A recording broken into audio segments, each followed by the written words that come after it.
الله أكبر الله أكبر الله أكبر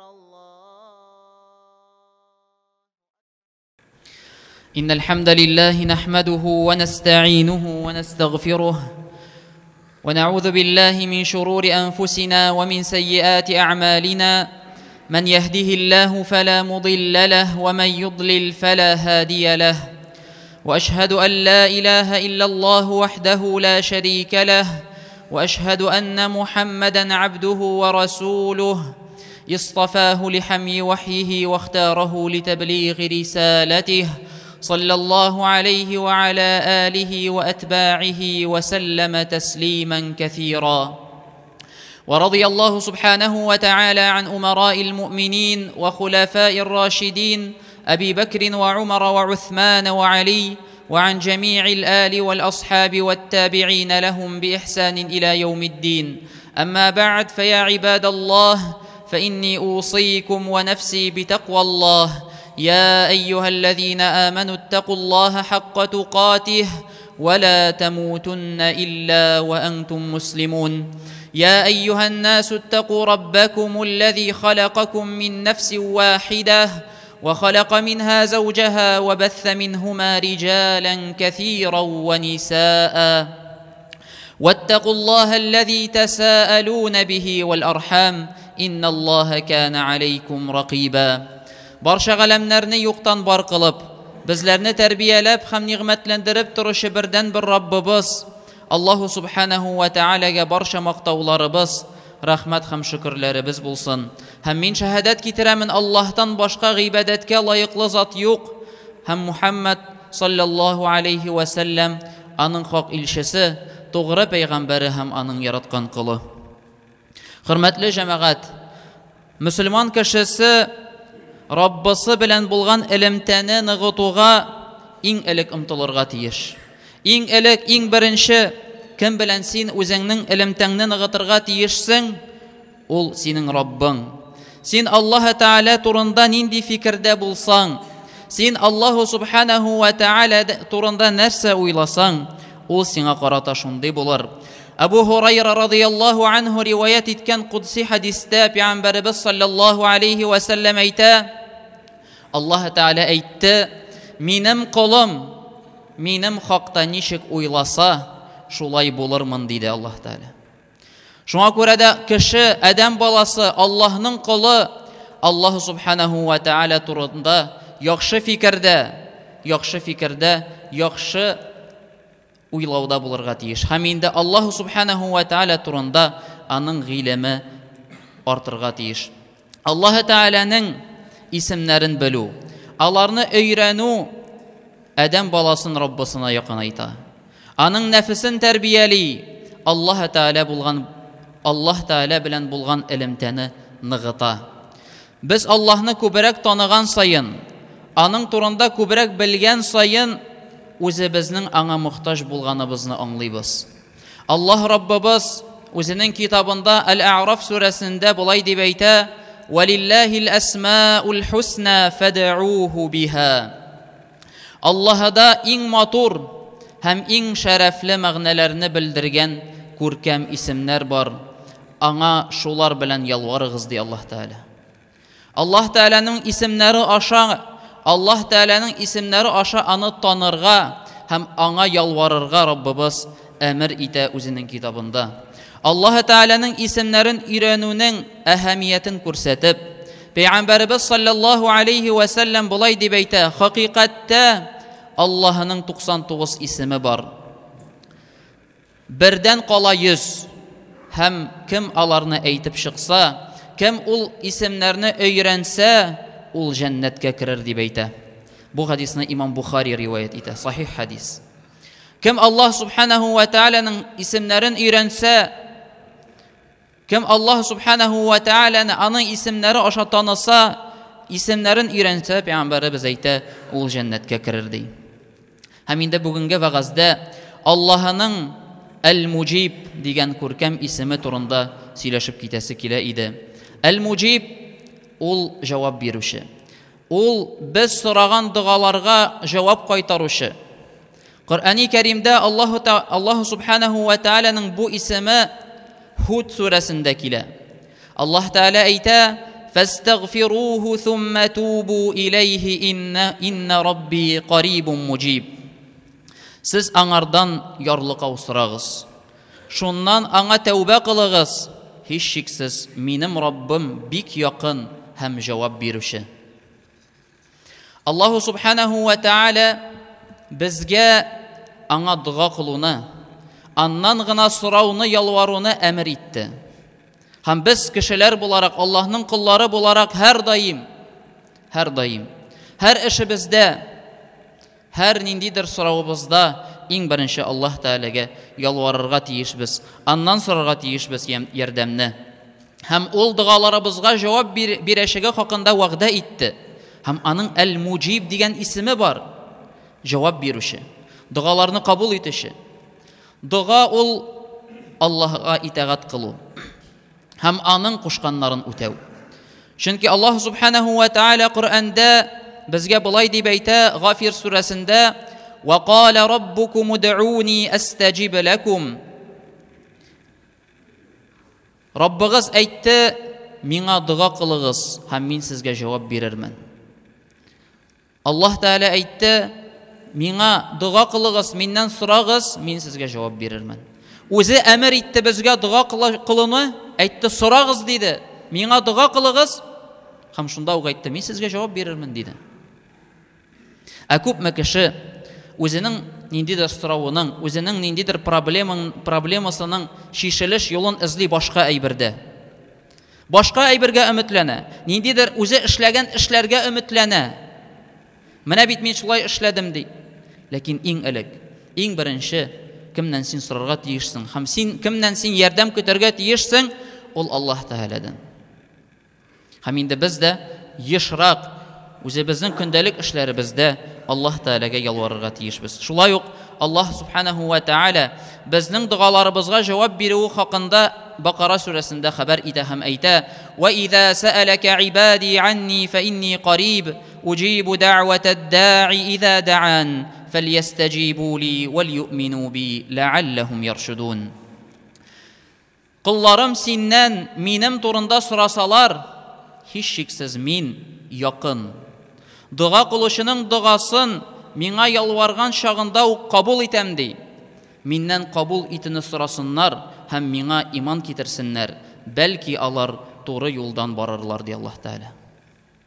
Һәм монда Аллаһ Таала бу аятта тәфсир галимнәре әйтә, әгәр дә без карасак ди, Коръәндә булган аятләргә Аллаһ Таала күп җирдә әйтә: "Ясалунака", алар синнән сорыйлар ди.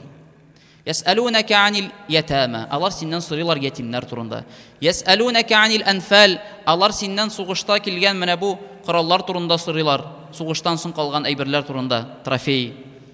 "Ясалунака анил хамри вал майсир", алар синнән сорыйлар хамыр турында. Ләкин монда Аллаһ Таала башка форманы куллана. Әйтми, алар синнән сорыйлар. Аллаһ Таала алдан әйтә. Әле сорамадылар, Аллаһ Субханаһу ва Тааля әйтә: "Ва иза саалака", әгәр дә сорасалар ди, мин якын ди, мин дуаларга җавап бирүче. Һәм Аллаһ Таала монда күрсәтә үзенең дуалар, ягъни ул бездән дуаны, аннан сорауны көтеп тора һәм безгә җавап бирә. Һәм башка сүрәдә Аллаһ Субханаһу ва Тааля шулай ук әйтә: "Уд'у раббакум тадарру'ан ва хуфья, иннаху ла юхиббул му'тадин." Раббыгызга тыйнаклык белән яшерен дуа кылыгыз. Һич шиксез ул шиктән ашканнарны яратмый ди Аллаһ Таала. "Уд'у раббакум тадарру'ан ва хуфья." Сорагыз Раббыгыздан яшерен иттереп һәм тыйнаклык белән. Һәм шулай ук Аллаһ Таала бу аятта да әмер итә безгә аннан сорауны. Чөнки ул Әл-Муҗиб, ул дуаларга җавап бирүче. Ул безнең сорауларыбызны көтә, сора аннан, ул сиңа җавап бирә. Һәм инде Аллаһ Субханаһу ва Тааля үзенең рәхмәте белән аннан сорауны, менә Аллаһ Тааладан сорау, Аллаһ Таалага дуа кылу, Аллаһ Таала аны гыйбадат иткән. Ул гыйбадат. Син Аллаһ Тааладан сорыйсың: "Я Раббым, миңа шуны бир, я Раббым, миңа ярдәм ит." Бу гыйбадат. Һәм бу хакта Пәйгамбәрбез саллаллаһу алейхи ва саллям үзенең хадисендә әйтә, Нуъман ибн Башир радиллаһу анһу риваят итә, Пәйгамбәрбез саллаллаһу алейхи ва саллям булай дип әйткән: дуга ул гыйбадат.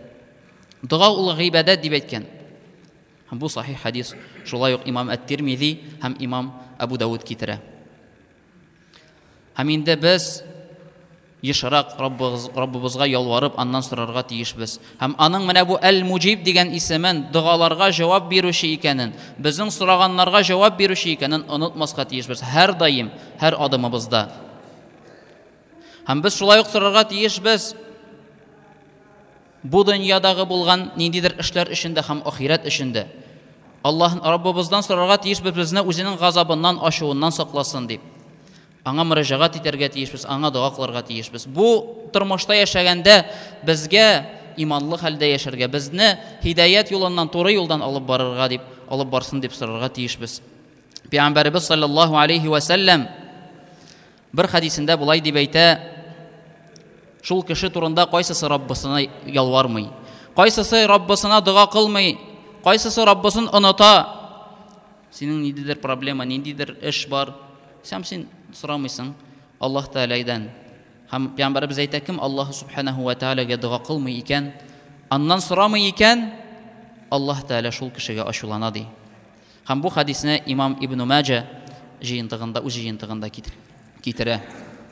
Аллаһ Тәгаләнең Әл-Муҗиб, җавап бирүче икәнен гел истә тотып, ниндидер сораулар барлыкка килгәндә, сайлау алдында торсак, авырлыклар яки сынаулар килсә, иң элек аңа мөрәҗәгать итеп сорарга, дуа кылырга тиешбез. Аллаһ субханаһу ва тәгалә әйтә: «Амман юҗибул муттарра иза да'аху ва якшифу ас-су'a ва ядж'алуkum хулафа'ал ард, а илахум ма'аллаһ қалилан ма тәзәккәрун».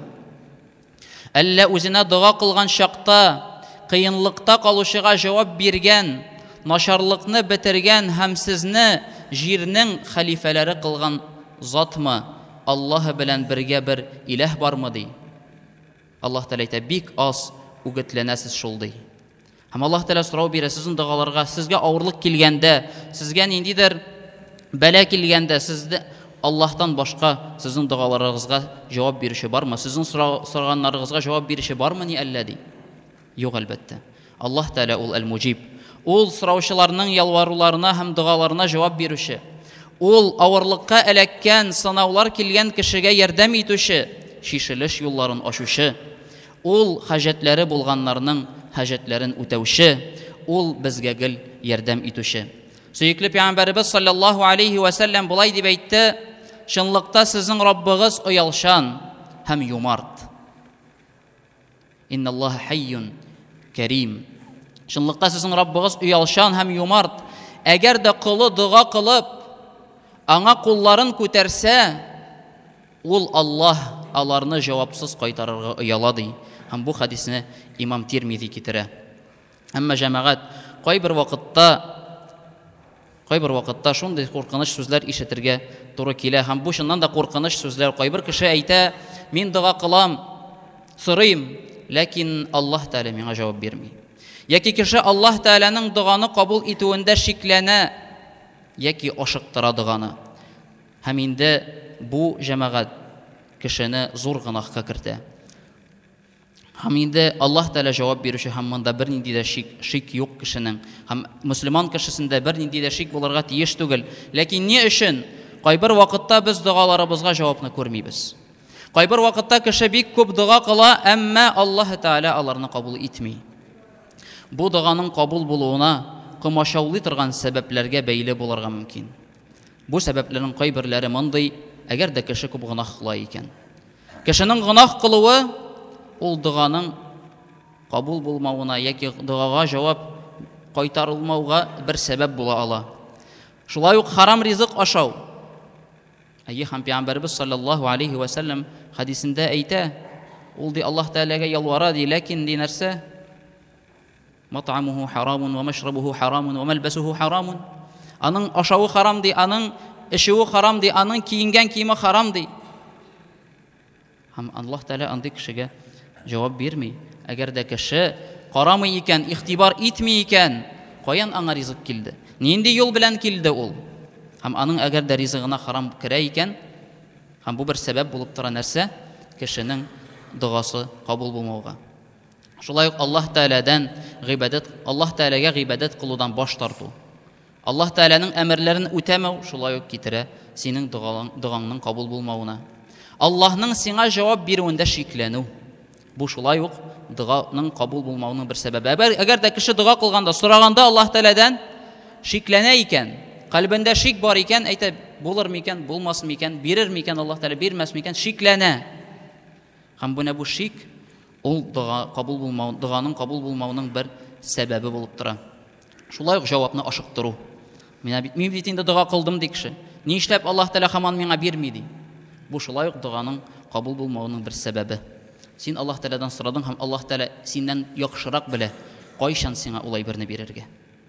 Пәйгамбәрбез саллаллаһу алейхи ва саллям булай дип әйтә: җавап бирелүенә шын күңелдән инанган хәлдә Аллаһка дуга кылыгыз. Һәм белегез, Аллаһ Тәгалә гафил йөрәкле, күңеле аннан башка нәрсәгә бәйле кешенең дугасын кабул итми ди. Һәм бу хадисне Имам Хаким үзенең Мустадракында китерә. Шулай ук монда Имам Аль-Бухари китергән хадисне искә аласы килә. Абу Саид Аль-Худри радийаллаһу анһу риваят итә, Пәйгамбәрбез саллаллаһу алейхи ва саллям булай дип әйткән: әгәр дә берәр мөселман гынах яки туганлык җепләрен үзү белән бәйле булмаган нәрсәне сораса, кроме этого. Нәрсәдән башка? Гынахлы әйбердән башка һәм туганлык җепләрен үзү белән бәйле булмаган әйберләрне сораса ди, Аллаһы аңа 3 нәрсәнең берсен бирер ди. Нинди 3 нәрсәнең берсе? Беренчесе, яки ул аңа сораган нәрсәсен тизләтер, яки шундук бирер, бу дөньяда бирер, син сораган әйберне. Яки сораганын бирми, аны ахирәткә савап буларак калдырыр. Чөнки без беләбез, ахирәттә дә кеше мохтаҗ булыр ниндидер хәерле әйберләргә, һәм Аллаһ Тәгалә үзенең рәхмәте белән син кылган дуганы ахирәткә калдыра ала. Һәм син ахирәттә аның файдасын күрерсең. Бу икенчесе. Яки ди, өченчесе, кешене берәр зарардан саклар, ул дуга сәбәпле. Ул дуга сәбәпле сине берәр начарлыктан саклар. Һәм моны ишеткәч, Абу Саид Аль-Худри: алайса без күп итеп дуга кылачакбыз дип әйтә. Һәм Пәйгамбәрбез саллаллаһу алейхи ва саллям әйтә: Аллаһ Тәгалә ди дугаларны күбрәк кабул итә ди. Ягъни ни кадәр күбрәк кенә син кылма, ни кадәр күп әйтмә син дугаларыңны, Аллаһ Тәгалә тагы да күбрәк дугаларны кабул итә. Һәм инде шуның белән монда без хадистан аңлыйбыз, кешенең Аллаһ Тәгаләгә кулларын күтәреп ялвару, дуга кылу, ул бер кайчан да нәтиҗәсез булмый. Бер кайчан да нәтиҗәсез булмый. Аның нәтиҗәсе әлбәттә була. Беренчесе, яки бу дөньяда Аллаһ Тәгалә сиңа сораганны бирә. Икенчесе, ул дуганы бәлки ахирәткә калдыра Аллаһ Тәгалә. Өченчесе, сине берәр зарардан саклый. Син белмисең, бәлки менә бүген синең белән нәрсәдер булырга тиеш иде. Син белмисең. Ләкин син дуга кылган идең һәм Аллаһ Тәгалә шул дуга сәбәпле сине шул начарлыктан саклады. Һәм инде Аллаһ Раббыбыз ул Аль-Муҗиб, җавап бирүче. Ул безнең аңа мөрәҗәгать итүебезне көтә. Моны онытмаска тиешбез. Һәр даим Аллаһ Раббыбызны истә тотып, аңа ялварып, аңа рәхмәтле булып, шөкер итүче бәндәләрдән булырга тиешбез. Аллаһ биргән әйбер белән канагать булып, Аллаһ биргән әйбер белән канагать булып, аңа шөкер итеп, аңа ялварып, аңа сорап, ягъни калбыбызны, үзебезнең калбыбызны аның белән бәйләргә тиешбез. Әгәр без аннан сорасак, аңа дуга кылсак, ул безгә шишелеш юлларын бирер, җиңеләйтер һәм безгә үзенең ярдәмен күрсәтер. Ва aqulu qawli hadha wa astaghfirullah li wa lakum wa li sa'iril muslimin fastaghfiruhu innahu huwal ghafurur rahim. Allahu akbar, Allahu akbar, Allah